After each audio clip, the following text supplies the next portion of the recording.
कृपा वार्ता कार्यक्रम का स्वागत। आज का ध्यानांश प्रोत्साहन का वातावरण। प्रोत्साहन का वातावरण हमें से हर एक अपने पड़ोसी को उसकी भलाई के लिए प्रसन्न करे कि उसकी उन्नति हो। रोमियो अध्याय 15 पद 2। हर बार जब मैं अपने घर के निकट फिटनेस सेंटर जाता हूँ तो मैं प्रोत्साहित हो जाता हूँ। उस व्यस्त स्थान में मैं उन अन्य लोगों से घिरा होता हूँ जो अपने शारीरिक स्वास्थ्य और शक्ति को बेहतर बनाने के लिए कठिन परिश्रम कर रहे होते हैं। वहाँ लगे हुए पोस्टर हमें एक दूसरे को न जांचना स्मरण कराते रहते हैं, परंतु उन शब्दों और कार्यों का सर्वदा स्वागत किया जाता है जो दूसरों की परिस्थिति में सहायता को प्रदर्शित करते हैं। जीवन के आत्मिक क्षेत्र में चीज़ें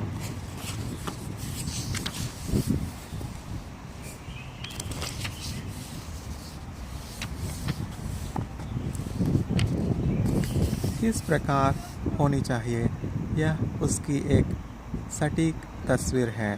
हमें से वे जो आत्मिक रूप से स्वस्थ होने, अपने विश्वास में बढ़ने के लिए कठिन परिश्रम कर रहे हैं, कभी कभी महसूस कर सकते हैं कि उनका इस क्षेत्र से कोई संबंध नहीं है, क्योंकि हम आत्मिक रूप से मसीह के साथ अपने चाल चलन में उतने परिपक्व और उतने स्वस्थ नहीं हैं जितने दूसरे हैं।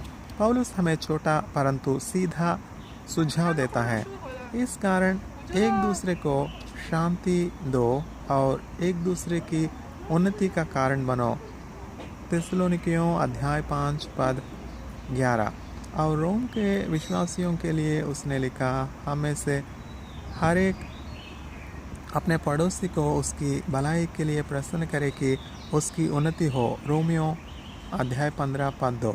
यह पहचाना कि हमारा पिता हमारे ऊपर बहुत ही स्नेह के साथ अनुग्रहकारी है।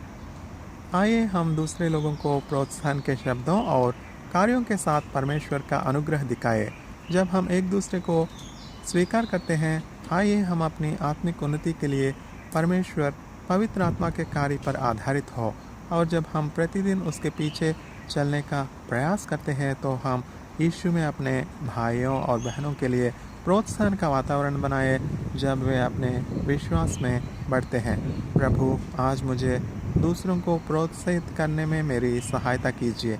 वह कहने में मेरा मार्गदर्शन कीजिए जो निरुत्साहित नहीं करते, अपितु आपके प्रेम में आपके साथ और गंभीरता से चलने की ओर ले जाए।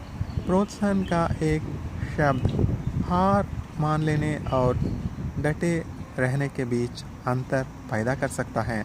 लेखक डेव ब्रेनन। यह सुसमाचार हमारे प्रतिदिन की रोटी से लिया गया है, 17 फरवरी 2019। धन्यवाद।